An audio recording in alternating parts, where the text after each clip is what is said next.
ఓం శ్రీ సాయిరామ్. సాయి గురుకులం కార్యక్రమానికి స్వాగతం. శ్రీ సాయిబాబా గొప్ప వ్యూహకర్త. ఆ వ్యూహం ఎవరి కోసం అంటే, కాలం గడుస్తున్నటువంటి సమయంలో వారి మహాసమాధి తర్వాత ఏ విధంగా అంకితమైనటువంటి భక్తులను తన వద్దకు తెచ్చుకోవాలి. బాబా శరీరంతో ఉన్నప్పుడు షిరిడి, ఆ తర్వాత ముంబై, పూణే, నాగ్పూర్, అదేవిధంగా మధ్యప్రదేశ్ నుంచి, కొంత గుజరాత్ నుంచి భక్తులు వచ్చి బాబాను సేవించుకున్నారు. బాబా యొక్క మహత్తును వారు కన్నారు.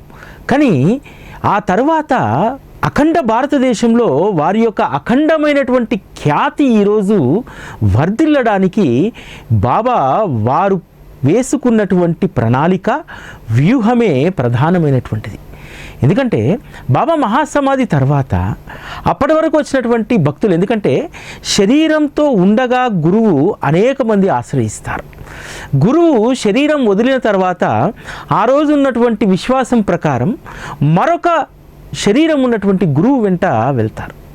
ఇది గురు పరంపరలో, అదేవిధంగా గడుస్తున్నటువంటి కాలంలో అవతరించేటువంటి సత్పురుషులను ఆ కాలానుగుణంగా జనులు ఆశ్రయిస్తూ ఉంటారు. కానీ బాబా విషయంలో అలా కాదు. బాబా శరీరంతో ఉండగా, శరీరం వదిలిన తర్వాత కూడా వారి యొక్క ఖ్యాతి, వారి యొక్క అనుగ్రహము, వారి మహిమ రోజు రోజుకు పెరుగుతూ పోతూ ఉంది. ఎలా పెరుగుతూ పోతూ ఉంది? దీని వెనకాల ఉన్నటువంటి రహస్యం ఏమిటంటే, శ్రీ సాయిబాబానే స్వయంగా వారి యొక్క మహత్తు వ్యాప్తికి వారే ప్రణాళికా వ్యూహాలను రూపొందించుకున్నారు. సమయానికి అనుగుణంగా, కాలానికి అనుగుణంగా భక్తులను తన వద్దకు ఏ విధంగా తెచ్చుకోవాలో, వచ్చినటువంటి వారి జీవితాలను ఏ విధంగా తరింపజేయాలో, ఈ రెండింటినీ కూడా బాబా చాలా పకడ్బందీగా అమలుపరిచారు. సాధారణంగా మనం ఆశ్రయించేటువంటి దైవము మనము ఎంతగా విశ్వాసం పెట్టుకుంటే, ఎంతగా ఆరాధిస్తే అంత అనుగ్రహం ఇస్తారు. కానీ సద్గురువు యొక్క వ్యవహారం వేరు. శ్రీ సాయిబాబా తన యొక్క భక్తులను ఏరుకుంటారు, లాక్కొని తమ వద్దకు తెచ్చుకుంటారు. భక్తుల పట్ల ఇంత అటెన్షన్ కలిగినటువంటి సద్గురు దైవము ఈ కలియుగంలో లేరు, ఇక రారు. ఎందుకంటే వారి వద్దకు చేరినటువంటి అనేక మంది భక్తుల యొక్క జీవితాలను చూస్తే మనకు అర్థమవుతుంది. అందులో మనం కూడా ఉంటాం. మనం ఏ విధంగా బాబాకు దగ్గరయ్యాం? మనం ఎవరము కూడా ఒకరు చెప్తేనో, ఏదో జరుగుతుందంటేనో బాబా దగ్గరికి వెళ్ళలేదు కదా.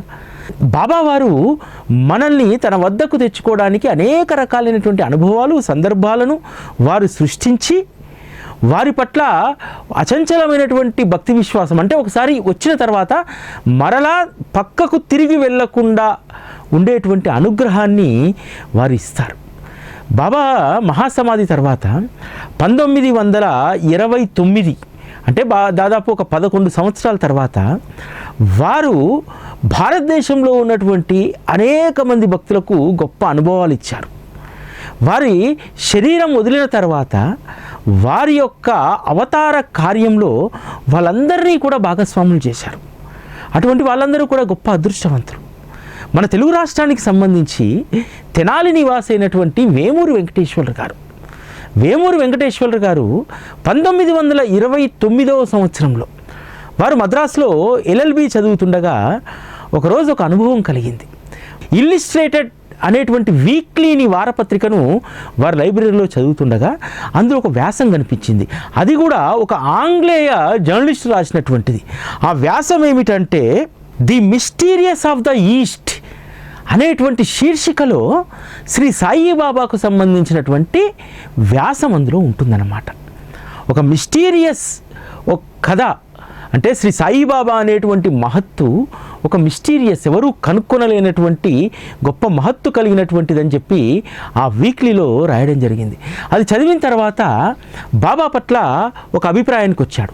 ఎందుకంటే అందులో ఆంగ్లేయ జర్నలిస్ట్ రాసినటువంటి విషయం ఏమిటంటే, శ్రీ సాయిబాబాను దత్తావతారంగా అందరూ భక్తులు విశ్వసిస్తారు, వారు దత్తావతార పరంపరలో ఒకరు అనేటువంటిది అందులో రాయడం జరిగింది.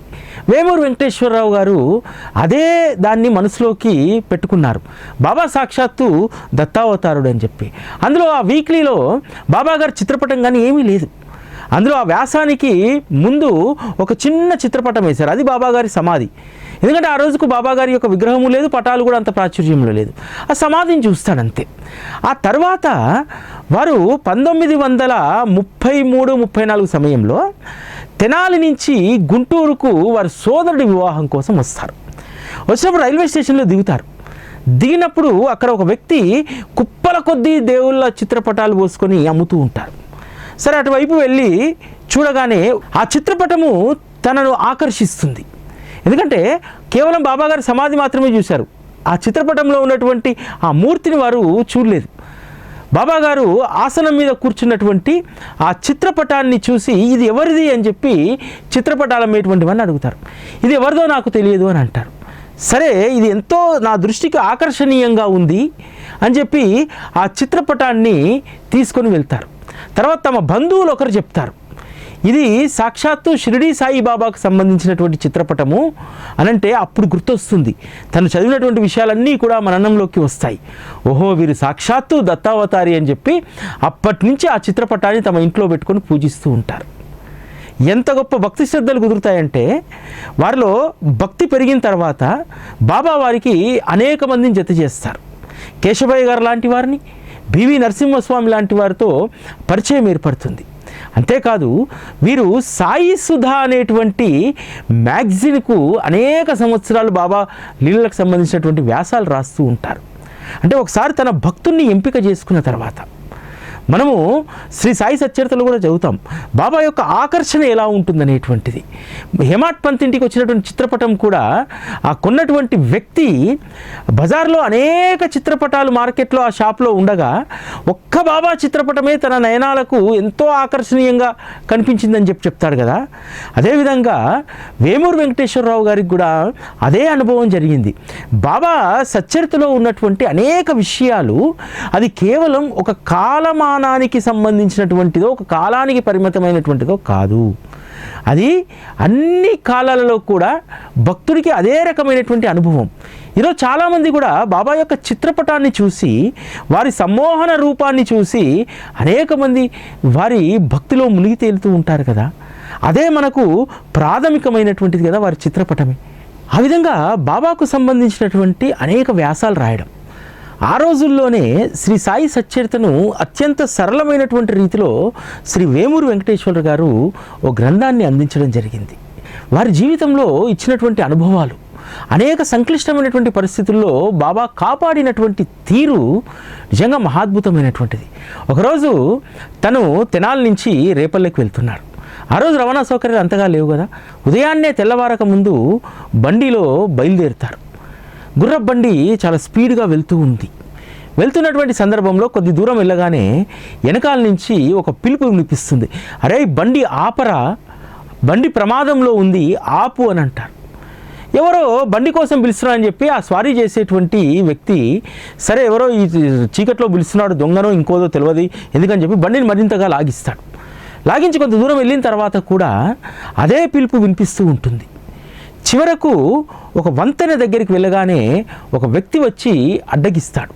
అడ్డగించి వచ్చి ఆ బండి చక్రం ఉంటుంది కదా, ఆ బండి చక్రాన్ని ఒకదాన్ని పట్టుకొని తిడుతూ ఉంటాడు బండివాడిని. ఏ ప్రాణాలు తీస్తావా నువ్వు?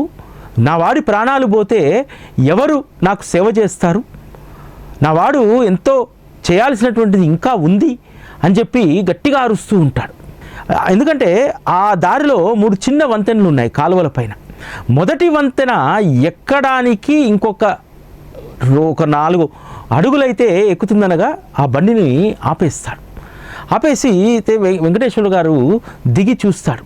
ఆ వ్యక్తి బండి యొక్క చక్రాన్ని 2 చేతులు బట్టి ఆపి చెప్తాడు, దీని యొక్క శీల ఊడిపోయింది, ఈ శీల ఊడిపోయితే గనక ఇప్పుడు ఈ బండి గుర్రము ఇందులో ఉన్నటువంటి వాళ్ళందరూ కూడా కాలువలో పడేటువంటి వారు, ఎంత మొత్తుకున్నా బండి ఆపడే నడిపేవాడు అని చెప్పి అని అంటారు. వారు ఒక ముడతలు పడ్డటువంటి మొహం కలిగినటువంటి వృద్ధుడిగా ఉంటారు. అంతేకాదు మాసిపోయినటువంటి వస్త్రము, మాసిపోయినటువంటి గడ్డంతో ఉంటారు. వేమూరు వెంకటేశ్వరరావు గారు ఎంతో కృతజ్ఞత తెలియజేస్తారు. అయ్యా, మా ప్రాణాలు కాపాడారు, మీరు ఎవరు అని అంటే, మీ బండి యొక్క శీల ఊడిపోయినటువంటి దాన్ని నేను చూశాను అని అంటారు. విచిత్రం ఏమిటంటే ఇంకా తెల్లవారలేదు, 4:30-5 గంటల సమయంలో. అసలు ఆ రోజుల్లో వీధి దీపాలు లేవు. అటువంటి సమయంలో బండి యొక్క చక్రం శీల ఊడిపోయిందనేటువంటి విషయం ఎవరు గమనిస్తారు? అది అసలు ఎవరి కంటికైనా కనిపిస్తుందా? కానీ బాబా యొక్క రక్షణ ఎలా ఉంటుందనేటువంటిది ఈ లీల ద్వారా మనకు తెలుస్తుంది కదా. బాబా ఒక భక్తుణ్ణి ఎంపిక చేసుకున్నారంటే భక్తుడి యొక్క శ్రేయస్సు, అదేవిధంగా ఆ భక్తుడు తన అవతార కార్యంలో చేయాల్సినటువంటి అనేక పనులు వారు నిర్దేశిస్తారు. ఆ పనులు జరగాలంటే భక్తుడు సురక్షితంగా ఉండాలి కదా. నేను ఎప్పుడూ చెప్తూ ఉంటాను, ఏదైనా ఒక సేవని ఎంపిక చేసుకోండి. బాబా మార్గంలోకి వచ్చిన తర్వాత ఊరికేనే మనము పూజకు భక్తికి పరిమితం కాకూడదు. వారి మార్గంలో ఏదైనా ఒక సేవ, ఆ సేవ అంటే మళ్ళీ మనం స్వయంగా చేసేటువంటిది దాన్ని మాత్రమే సేవ అనుకోకూడదు. ఈరోజు సాయి టీవీ చేసేటువంటి కార్యక్రమంలో పాల్గొంటూ ఉంటారే, రెగ్యులర్గా పాల్గొనేటువంటి వాళ్ళు నాకు తెలిసి ఒక 200 మంది ఉంటారు.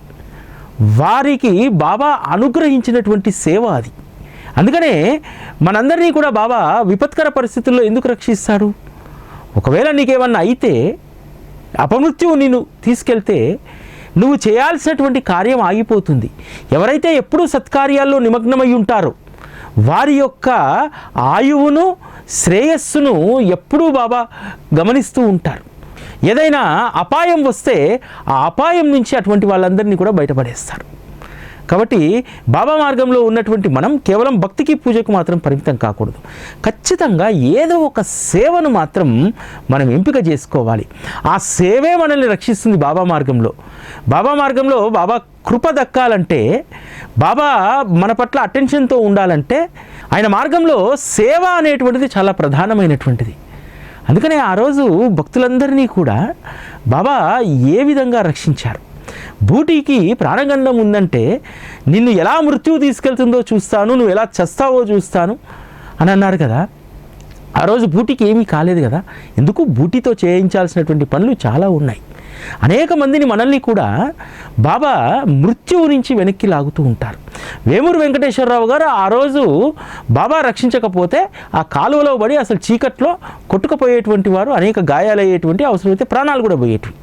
కానీ బాబా ఒక జీవితాన్ని ఎక్స్టెండ్ చేసి కనీసము ఒక్క దెబ్బ కూడా తగలకుండా ఎందుకు వారిని ప్రమాదం నుంచి బయటపడేశారు? అందుకనే వేమూరు వెంకటేశ్వరరావు గారు వారి జీవితమంతా కూడా సాయి సాహిత్యాన్ని జనావళికి అందించడానికి విశేషమైనటువంటి కృషి చేశారు. భక్తుడు ఎప్పుడూ కూడా స్పృహతో ఉండాలి, బాగా గమనిస్తూ ఉండాలి. బాబా నాకు ఈ అనుగ్రహం ఎందుకు ఇచ్చారు, దేనికోసం ఇచ్చారు, నేను చేయాల్సినటువంటి కార్యం ఏమి ఉంది అనేటువంటిది ఎప్పుడూ కూడా మనం యోచించాలి. విజ్ఞులైనటువంటి వేమూరు వెంకటేశ్వరరావు గారు లాంటి వాళ్ళు అనేక మంది బాబా అనుగ్రహాన్ని అర్థం చేసుకున్నారు. వీరొక్కరే కారు, ఆలూరి గోపాలరావు గారు ఎన్ని గ్రంథాలను రాశారు. వేమూరు వెంకటేశ్వరరావు గారి యొక్క జీవితాలను వారి రచనల ద్వారానే ఈరోజు మనందరం తెలుసుకున్నాం. అనేక గ్రంథాలు. బాబా దేహానంతరము ఎంత గొప్ప లీలలు, ముఖ్యంగా తెలుగునాట భక్తుల యొక్క అనుభవాలు, ఏ విధంగా హేమాహేమీ లాంటి భక్తులు బాబాకు దగ్గరయ్యారు. అందుకనే వారికి గొప్ప ఆయుష్ను, ఆరోగ్యాన్ని ఇచ్చి చివరంత వరకు కూడా ఆ రచనా రంగంలో ఉంచారు. వారు ఉద్యోగ ధర్మాన్ని నిర్వర్తిస్తూనే రచనా రంగంలో ఎప్పుడూ కూడా పరిశోధనాత్మకమైనటువంటి గ్రంథాలు అందించడంలో వారు ముందున్నారు. అంటే విజ్ఞులైనటువంటి భక్తులు అర్థం చేసుకుంటారు బాబా మమ్మల్ని ఎందుకు ఎంపిక చేసుకున్నారనేటువంటిది. బాబా కూడా కొంతమంది భక్తులను చాలా విచిత్రంగా తన వద్దకు తెచ్చుకుంటారు. త్రిపురనేని గోపీచంద్ గారు అని చెప్పి గొప్ప ప్రఖ్యాత రచయితతో పాటు వారు గొప్ప నాస్తికుడు కూడా. భగవంతుడు ఏమి కూడా పట్టవు. కానీ ఒకరోజు తన భార్య ప్రసవానికి సంబంధించి ఇబ్బంది కలుగుతుంది. డాక్టర్లు చెప్తారు, ప్రసవం చాలా కష్టతరంగా ఉంది, ఎవరో ఒకరు దక్కవచ్చు, బిడ్డన్న దక్కవచ్చు, తల్లైనా దక్కవచ్చు, మీరు వెళ్ళి ఈ మందులు తీసుకురండి అని అంటారు. ఆ మందులు తీసుకురావడానికి మార్కెట్కి వెళ్తున్నప్పుడు తిరుగు దారిలో బాబా మందిరం కనిపిస్తుంది. వెళ్ళి బాబా మందిరంలో కూర్చుంటాడు. ఎందుకంటే తనకు చాలామంది స్నేహితులు చెప్పారు, విపత్కరమైనటువంటి పరిస్థితుల్లో శ్రీ సాయిబాబా రక్షిస్తాడు, ఆయన షిరిడీలో ఉంటారు, ఒకసారి షిరిడీకి వెళ్ళరా అని చెప్పి చాలాసార్లు చెప్పారు. నాస్తికుడు కదా, ఇవేమీ పట్టవు. కానీ భార్య పరిస్థితి చూసి ఒకసారి వెళ్దాం గుళ్ళోకి అని చెప్పి వెళ్ళి హారతి జరుగుతున్నటువంటి సమయంలో బాబాను ప్రార్థిస్తాడు. మీరు నిజంగా మహిమ కలిగినటువంటి వాళ్ళైతే డాక్టర్లు చెప్పినటువంటి దానికంటే భిన్నంగా జరగాలి. ఎవరో ఒకరు అంటున్నారు కానీ ఇద్దరూ దక్కాలి నాకు అని చెప్పి ఆసుపత్రికి వెళ్తారు. వెళ్ళేసరికి భార్య చెప్తుంది, ఇప్పుడే ఒక ఫకీరు వచ్చి నా తలపైన చేయబెట్టి, నువ్వేమీ కలవరపడొద్దు, నేను డాక్టర్కి చెప్పాను, నీకు సుఖప్రసవం అవుతుంది, ఎటువంటి ఇబ్బంది కలగదు అని అన్నారు. తర్వాత నిజంగానే ఆవిడకు సుఖప్రసవం అవుతుంది. బిడ్డకు ఎటువంటి ప్రమాదం లేదు, తల్లికి ఎటువంటి ప్రమాదం లేదు, ఇద్దరు సురక్షితంగా ఉన్నారు. అప్పుడు త్రిపురనేని గోపీచంద్ గారికి బాబా యొక్క మహిమ అర్థమై వాళ్ళ కొడుకు త్రిపురనేని సాయిచంద్ అని పేరు పెట్టుకుంటారు. అంటే నాస్తికత్వంలో ఉన్నటువంటి వాళ్ళను కూడా ఏ విధంగా బాబా తన వద్దకు తెచ్చుకుంటారు. బాబా దగ్గరికి వచ్చినటువంటి వాళ్ళలో హేమాడ్ పంత్ దగ్గర నుంచి అనేక మంది వాద వివాదాలతో ఉన్నటువంటి వారే, అనేక రకాలైనటువంటి సంశయాలు కలిగినటువంటి వారే. బాబా దగ్గరికి రావాలంటే నాకు అనిపిస్తుంది నిజంగా ఆ సంశయాలు ఉంటేనే ఆయన పట్ల అంత అంకిత భావంతో ఉంటామేమో. ఈరోజు కార్యరంగంలో ఉన్నటువంటి వాళ్ళు చాలామంది నాతో సహా మొదట బాబా పట్ల అనేక రకాలైనటువంటి సంశయాలు ఉన్నటువంటి వాళ్ళమే. ఆ సంశయాలను అన్వేషింపజేస్తాడు బాబా తన దగ్గరికి వచ్చిన తర్వాత. ఎందుకంటే సంశయాలు ఉన్నటువంటి వాడి బుద్ధి మారదు కదా. కానీ బాబా ఎవరు ఏ విధంగా తన వద్దకు వస్తే వారి యొక్క సంశయాలన్నీ కూడా తీరుస్తాడు. అప్పుడే బలమైనటువంటి భక్తి మన హృదయంలో నెలకొంటుంది. కేవలం కోరికల కోసం వచ్చేటువంటి భక్తి జీవితాంతం అదే ఉంటుంది. కానీ ఎవరైతే మనం బాబా పట్ల అన్వేషణ దృక్పథంతో వస్తామో, ఎందుకు, ఏమిటి, ఎవరు, వీరి యొక్క మహత్తు ఏమిటి, వీరిని ఆశ్రయిస్తే నిజంగా మేలు జరుగుతుందా, ఏమిటి తత్వంలో ఉన్నటువంటిది, ఖచ్చితంగా గురువు వద్దకు వచ్చినప్పుడు ఇటువంటివి కలిగినటువంటి వాళ్ళు గురువు పట్ల అంకితమైనటువంటి భక్తితో ఉండిపోతారు. అందుకనే వారిని ఆశ్రయించినటువంటి వాళ్లకు ఇతరుల కంటే భిన్నంగా జరుగుతుంది. బాబా భక్తుడు ద్వారం ఉమామహేశ్వరరావు గారని ఉండేవారు. వారికి 1960 ఆ సంవత్సరంలో గుండెకు సంబంధించినటువంటి సమస్య వస్తుంది. ఆ రోజుల్లో భారతదేశంలో గుండెకు సంబంధించినటువంటి చికిత్సలు కానీ ఆపరేషన్లు కానీ ఇక్కడ జరగవు, విదేశాలకు వెళ్ళాలి. కానీ వారికి విదేశాలకు వెళ్ళేటువంటి స్థాయి లేదు. మరి ఎలా? డాక్టర్లు చెప్తున్నారు ఇక్కడైతే వైద్యం కష్టము, కాకపోతే ఇబ్బంది కలగకుండా కొన్ని మందులు ఇవ్వగలుగుతాం, నువ్వు వెళ్ళి చికిత్స మాత్రం ఏ అమెరికాలోనో ఇంగ్లాండ్లోనే చేయించుకోవాలి తప్ప ఇక్కడ అయ్యే పని కాదని చెప్తారు. అట్లా 3 సంవత్సరాల మందులు వాడతారు. 1963లో షిరిడీ వెళ్తారు.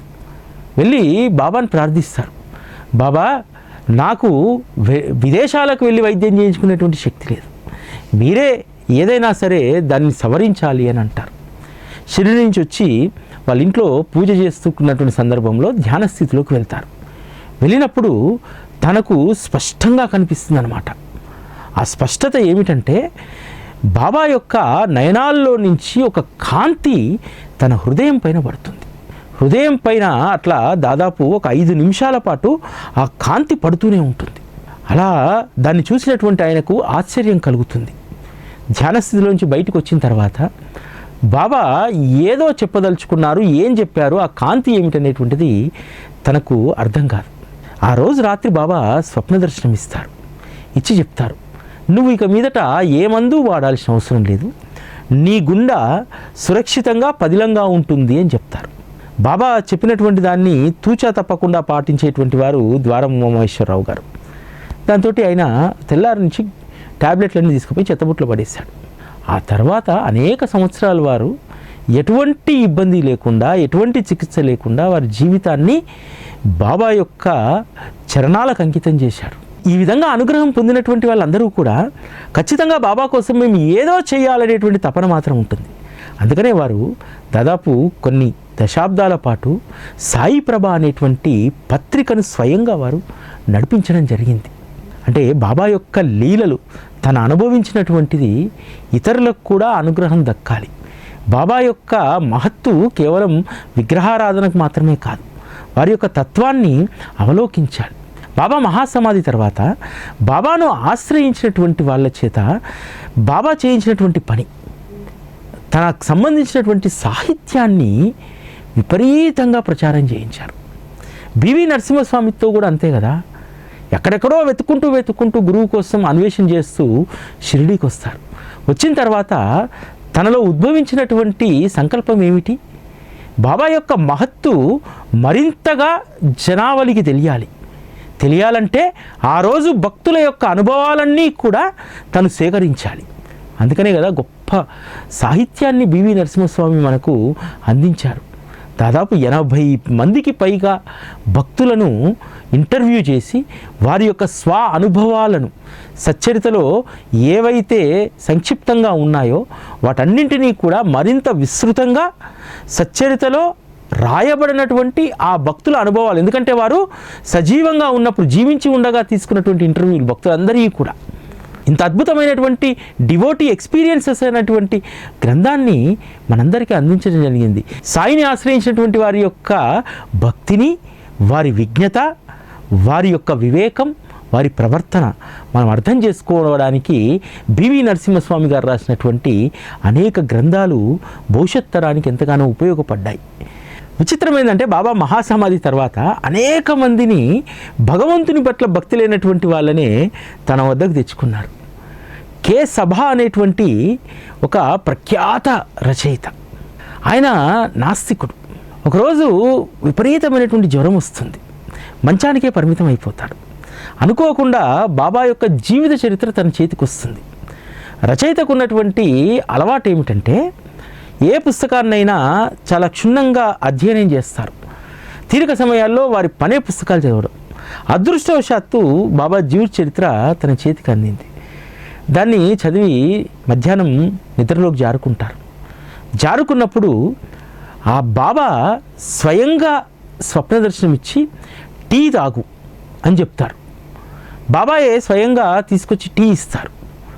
అప్పుడు ఉన్నటువంటి వాతావరణం అంతా ఎట్లా ఉంటుందంటే స్వప్నంలో టీ వచ్చింది, బయట వర్షం కురుస్తుంది, తర్వాత తన ఉన్నటువంటి ఆ ప్రాంతం నుంచి ఒక శవం రోడ్డు మీద వెళ్తూ ఉంటుంది. ఇవన్నీ గమనిస్తారు. సాయంత్రం 5 గంటలకు మెలకువ వస్తుంది. వచ్చిన తర్వాత టీ పనివాడు తెచ్చిస్తారు. టీ తాగుతాడు. టీ తాగేటువంటి సమయంలో వర్షం ప్రారంభమవుతుంది. కలలో ఏదైతే తాను దర్శించాడో అవే విషయాలు జరుగుతూ ఉంటాయి. అప్పుడు గ్రహిస్తాడు, బాబా సత్యవంతమైనటువంటి భగవంతుడు. స్వప్నంలో ముందే జరిగేటువంటి దాన్ని చూపెట్టారు, మరి శవాన్ని ఎందుకు చూపెట్టాడు అని అనుకుంటుండగా 7 గంటల సమయంలో వాళ్ళ ఇంట్లోకి ఒక విషనాగు చొరబడుతుంది. అది గమనించి పనివాడు దాన్ని బయటికి తరిమేస్తాడు. అంటే నీకు మృత్యువు ఆవరించబోతుంది, ఆ మృత్యువును కూడా నేను తీసేశాను అని చెప్తారు. అప్పటి నుంచి సభ అనేటువంటి ఆ రచయిత నాస్తికుడు కాస్త సద్గురువు యొక్క ఆశ్రితుడు అయిపోతారు. ఇది చాలా కామన్గా జరిగేటువంటిది. నాస్తికుడు ఖచ్చితంగా సద్గురు ఆశ్రితుడు అయిపోవాల్సిందే. అనేక మంది ఈరోజు ఈ భూమండలంలో అసలు భగవంతునిపైన విశ్వాసం లేనటువంటి వారు ఎవరి ఆశ్రితులుగా మారిపోతారంటే సద్గురు ఆశ్రితులుగా మారిపోతారు. ఎందుకంటే వారు నాస్తికత్వంలో వాస్తవాలనే నమ్ముతారు, అభూత కల్పనలు నమ్మరు.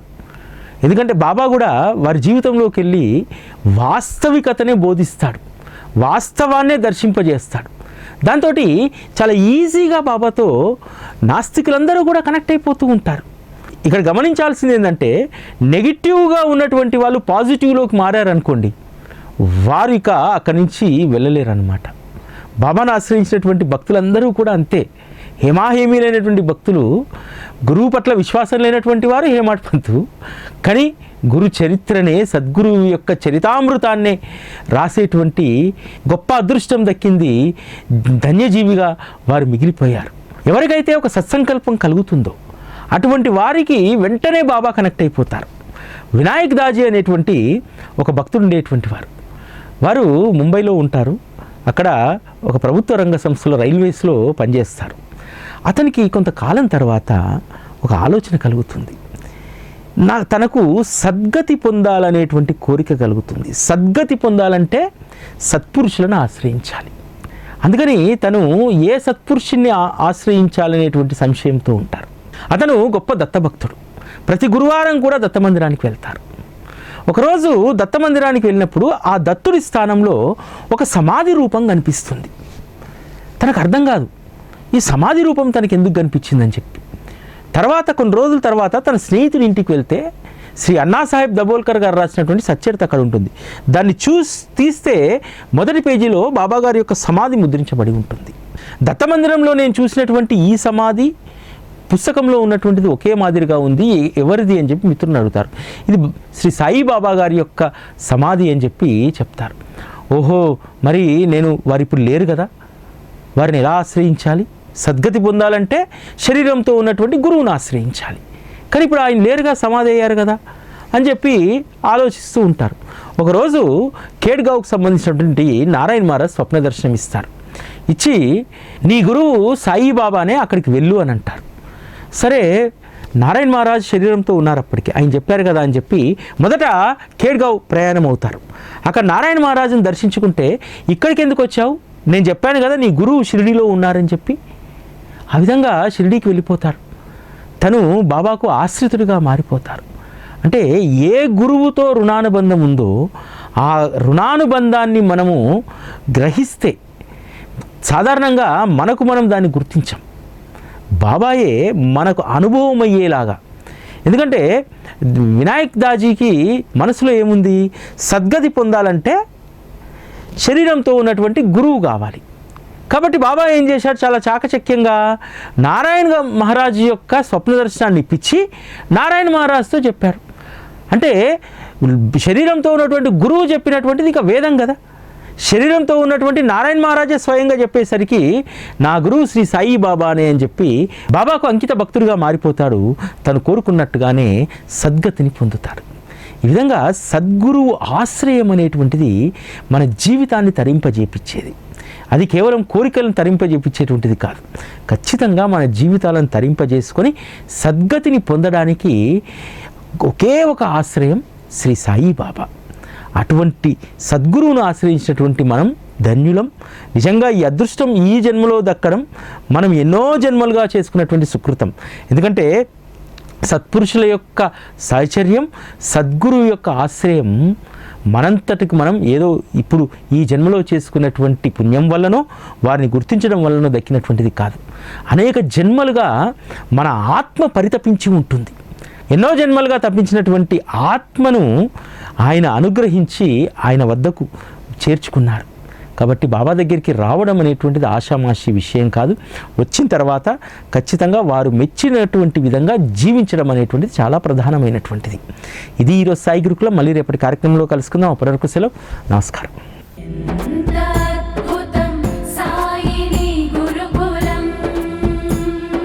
శిక్షణే తప్ప శిక్షలు లేని శరణాగతి సౌదం.